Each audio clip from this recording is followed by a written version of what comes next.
Jeffrey has a skinny, fat physique. That's the worst kind of body that you could possibly have, Jeffrey. Why don't you just do something about it? Adonis. Adonis takes young Jeffrey by the scrawny arm and sends him straight to the gym with a very special workout routine. And then there's you.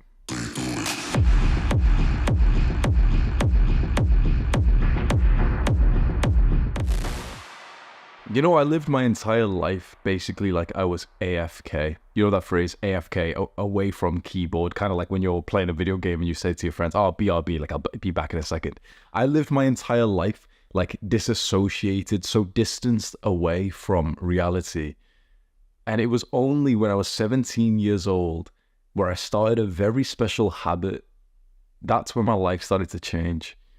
And that habit was weightlifting, going to the gym and lifting weights to try and build muscle and to lose fat and to look good. I discovered a few YouTubers that like I really started to look up to, and one of the guys was named Joe Delaney. And I would see all of these guys who had become confident because they got into the gym, because they built these awesome physiques, and now they were attracting girls. And this was like blowing my mind, thinking, whoa, like if I just get like a six-pack, girls will finally like me. And so here I am, brown, skinny, fat, 17-year-old, like, you know, raised by my mother, addicted to video games, but they're in our home gym in the garage, lifting weights. Like, it was so odd for someone like me to be there in this kind of culture of lifting weights. But as soon as I realized that making progress in the gym is very similar to making progress in video games, that's when I got hooked. Because in video games, you have skills, you have like levels that you want to keep leveling up.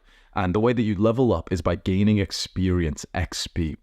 And it was only when I realized that when you put on more weight onto the bar in weightlifting, that's like gaining XP, that's like going up levels. And that's when I got hooked, and I was like finally, like, you know, so dedicated to this pursuit of building an aesthetic body. But there was one massive problem. I just wasn't making progress fast enough.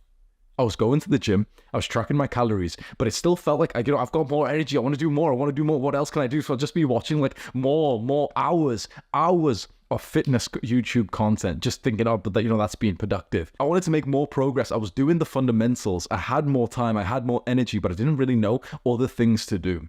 So in this video, I want to help you to maximize your progress in your physique. Now, the first and most important thing are those fundamental things like going to the gym, progressive overload, sleeping right, eating right. But you didn't need me to tell you that. You didn't need me to make another fitness YouTube video where the guy tells you like, yeah, sleep is really important. You've heard it before. We don't need to like re-clarify it. I want to talk about weird extra things that I did, which I think helped me to gain more progress in the gym outside of those very important fundamentals. The most important lesson I'll share with you at the end of this video to make you keep watching and skyrocket the YouTube retention for me, please, because rent is due. These Airbnbs don't pay for themselves, bro. Number one, find out what kind of dieter you are. So diet is very important when it comes to building muscle, losing fat, and you want to be in a calorie deficit. If you want to lose fat, you want to be in a calorie surplus. If you want to gain a lot of muscle, a lot of size, right? And of course, you want to try and eat as clean as possible. You want to eat like one ingredient foods instead of some processed shit, like some garbage, like Sam Sulek used to eat. You want to have like cleaner meals. Now, that was obvious things. One of the big lessons that I've learned on top of that is to try and figure out what your diet personality is like, in the sense of figuring out how you diet best. So some guys can literally just intuitively guess how many calories they're eating and like how to stay lean or to get into shape. Some guys can literally just eat what they kind of feel like, and they'll stay in like fantastic shape. They don't need to track calories. They don't even need to like really think about being extreme with the like how clean or healthy the food is. For me, I've realized that I actually do best when I really weigh everything that I eat out and I put it into my fitness pal. Now, that's like something which a lot of fitness YouTubers do, so the advice isn't that special, but it was more that I had to find out that this was the best way for me, because I tried some of those times where I just eat intuitively because I didn't want to, like, you know, be obsessed with my diet and weigh in everything that I was eating. And so I'd eat intuitively, like the same few meals. And there's been times where I've ate the same few meals for a few days and I've thought, wait, let me just put that into my fitness pal. And it turned out that I was eating 1.7 thousand calories a day. I was eating intuitively. I was eating, you know, when I felt like how much I needed to eat or something. and I was under eating like crazy. I'm 6'1", by the way, so my calorie maintenance is like 2.8 to 2.9 thousand, and I was eating like almost half that. I've had a few moments like that where it really made me realize, like, I have absolutely no idea when it comes to like guessing calories or anything. I could tell you roughly, right? I kind of know the math now. An egg is 60 calories. A bit of butter to cook the egg in will be like 30 calories. An orange is 70. I can tell you these things. A chicken breast is 120 calories. But when it comes to actually like, you know, going out to restaurants or eating this food or making something in the kitchen, I don't actually keep a track of it. And so I realized my diet personality is the kind of one where I need to have everything written down using an app like MyFitnessPal. Makes it really easy. Otherwise, my diet will just be all over the place. And on top of that, it keeps me feeling really certain with my diet. Like if you've got that slight feeling right now, almost like the anxiousness, the fear of the unknowing of whether you're actually like making the progress that you want. If you want to bulk right now, you have this kind of fear of like, am I really even gaining weight? I don't really think I am. If you want to lose weight, you're thinking, wait, am I doing it right? Am I losing any weight? Like, how am I eating too much? If you've got that kind of like uncertainty, when you track everything that you eat, it goes away. And that starts to feel really nice because you get that level of confidence that you're going in the right direction. So when I track my calories and I weigh out everything that I eat, which of course sounds, you know, it sounds kind of lame, but when I do that, I'm hit with this like this certainty, this almost masculine certainty where like I'm calm now. I know that I'm gonna make the progress that I want to make. When I don't do that, when I'm randomly eating at restaurants and I'm just trying to think of like, yeah, just trying to eat protein every few hours, just eat intuitively, then I have that level of anxiousness where I'm thinking, wait, I don't even know if I've ate extra calories today or if I haven't ate enough. So my suggestion to you is if you can relate to that kind of weird anxiousness and that sort of, if you're being honest, realizing that you're probably not that great at like guessing calories and how much you're eating, just track it. I actually think that even though it sounds kind of extreme to track everything you eat, I actually believe that eating disorder is not doing that. I actually genuinely believe about 99% of people have eating disorders because they don't even know what they're eating. I don't think it's as crazy as it sounds to know exactly what you're consuming, to know exactly how many calories it is, to like, you know, put it down so it's like, it's just there, it's accounted for. I think that's actually way healthier than randomly just eating, because people like to do intuitive eating, which is just like, they'll just say, oh, I'm just eating healthy, I just eat whatever like my healthy body wants me to. But the issue is our bodies have been hijacked by the modern world and all of the weird chemicals that they've put in all these foods. And so whatever your body intuitively wants to eat, it's no longer actually healthy. Because there's fat people who are intuitively eating, but their brain and their body is so fucked up that they're intuitively craving food that's actually poison for them. The second lesson I want to give you, which really helped me to put on a really good amount of muscle mass, was training with a friend. Now, the story of this friend that I trained with goes kind of like shit afterwards, but basically we fell out and we like, he wasn't a very like good person or a loyal man. But before he betrayed me and started speaking to my ex-girlfriend, this guy that I trained with for like a year straight was fucking amazing. Imagine, like, it's a weird way to introduce someone, but basically, like, I trained with this guy in the gym for about a year, basically every single day, and it was so routine that, like, I would wake up, I would work at 8 a.m., I'd eat a big pre-workout meal, and he'd be outside. I'd hop in the car with, like, you know, laughing and singing loudly and stuff, get to the gym, we were lifting heavy weights, spotting each other, we knew what weight we'd both use, and our strength started to match, which meant that it was so, like, simple to, you know, share the barbell together. And when you have that guy who knows how much weight you can lift, who's screaming at you, that's very powerful. Like, it's not only is it psychologically just good for you because, you know, you've got someone who's watching you for accountability, someone who's hyping you up, but also just for genuine, just physical safety. Because with a lot of the movements that you're going to do in the gym, it's so much safer if you feel like you've got someone who's spotting you with a lot of like pressing exercises. So I found that if I'm bench pressing and I'm particularly going for lower reps, my weight is that I can use is so much lower unless if I actually have a spot. Like, you'd assume whether you have a spot or not, your strength in the gym is the same. It's just, it's weird because it's like, well, once you become experienced in the gym, you know that there's a certain weight that you won't attempt at, like bench press, unless there's someone stood behind you who could save you in cases you mess up. Because even when you do fail a bench press set, it's not like life or death. You can, without the clips on the barbell, you can't just, you know, like throw the barbell to the side. You can do that, but it's still quite scary to do that. It's quite like loud in the gym. You're disrupting everyone. You might drop the weight on someone's foot. You don't actually want to have to fail like a bench press, a set. And if you've got someone stood behind you, it's like another 10% of your strength just gets activated because you're not scared anymore. That fear will limit your strength growth and your muscle growth a lot more than you realize. And that's not even the biggest benefit of having a workout partner. The biggest benefit, and like the biggest lesson that I wanted to give you in this, make it fun.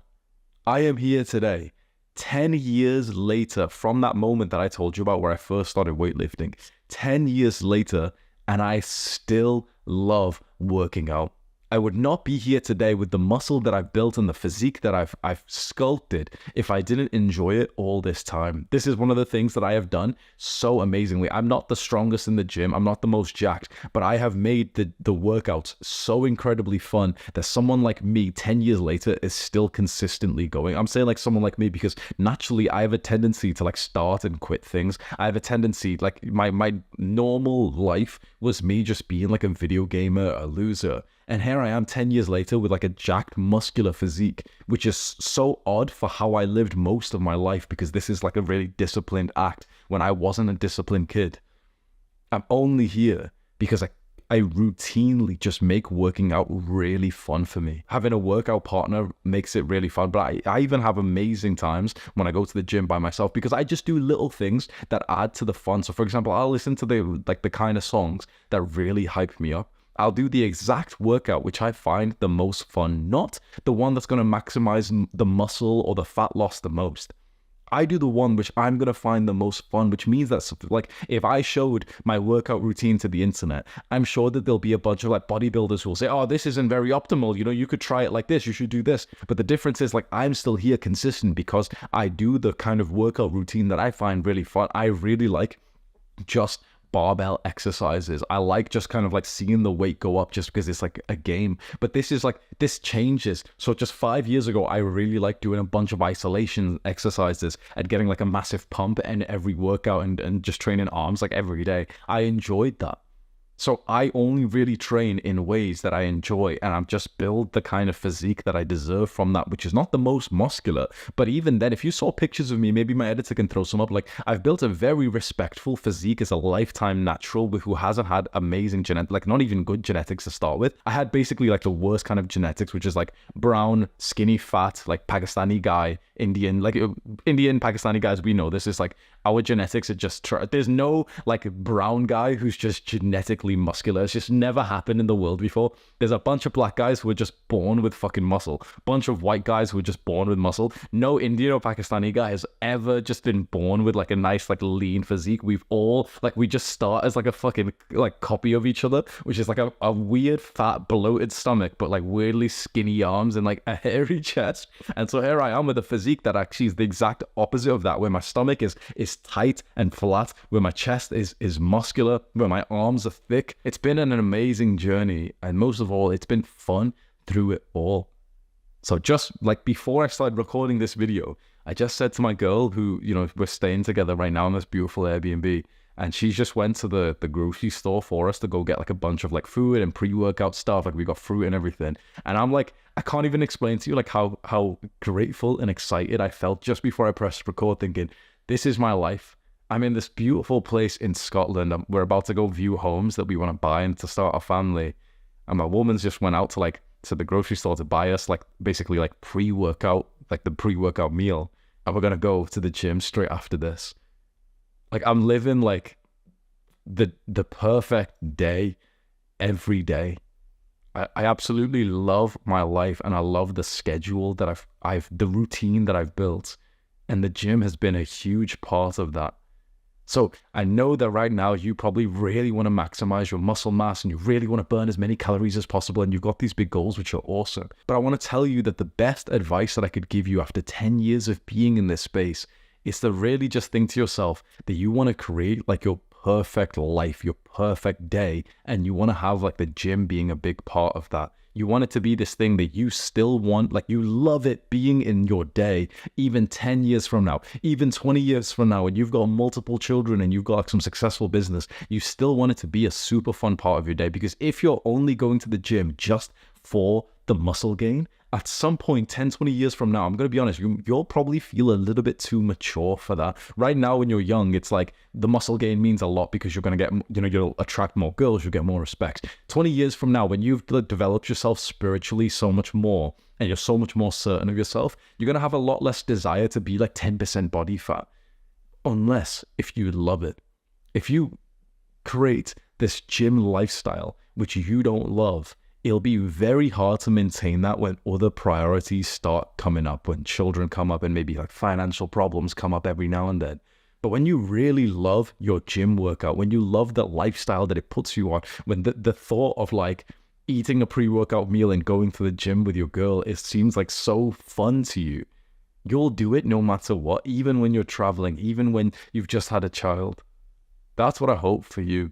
I know that if you just want to race for the gains, I totally understand because I've done that, but you probably want to maintain those gains for the rest of your life. And the number one way you're going to do that is to always keep it fun and enjoyable. I could have told you like a bunch of random tactics that probably would have given you more dopamine, but I really wanted to equip you with this like life philosophy, because any tactic that you use can still be nice, but the biggest thing is basically you just never stop this game. Being in great shape and in great health is what's called an infinite game.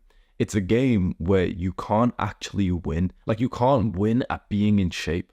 The point of a game like this is to simply just keep playing the game. This is like the best message I could give you. The way that you win this game is by just playing it continuously, never quitting. Because no matter how much progress you make, if you quit this game of dieting, of going to the gym, eventually you'll lose all the progress. The only way to maintain the gains that you've worked so hard for is to keep playing the game for the rest of your life. And the only way that you'll actually want to do that when you're past the point of caring so much about muscle and you've already attracted your woman and, 20 years down the line, 50 years down the line, you're only going to keep playing the game if it's still fun for you. That's the most important thing that you could do to melt away the fat and build like insane amounts of muscle and be in shape for the rest of your life, whilst 70, 80, 90% of people struggle with that. This is your competitive advantage because it's one of the most fun parts of your day. This is what other people will never understand about you, and the fact that you're still in shape when you're 60 years old. You fucking enjoy it. You love it. You love going to the gym. You love like tracking and making sure that you're eating clean. You love doing that. It's so fun for you. That's how you're going to maintain the gains for the rest of your life. If you resonate with this like deeper philosophical thinking, the top link in the description is 7 questions you can ask yourself to really get to know yourself more and to change your future. So go and get that document right now. Click and watch this video right now. Do the hard work, especially when you don't feel like it. Mwah!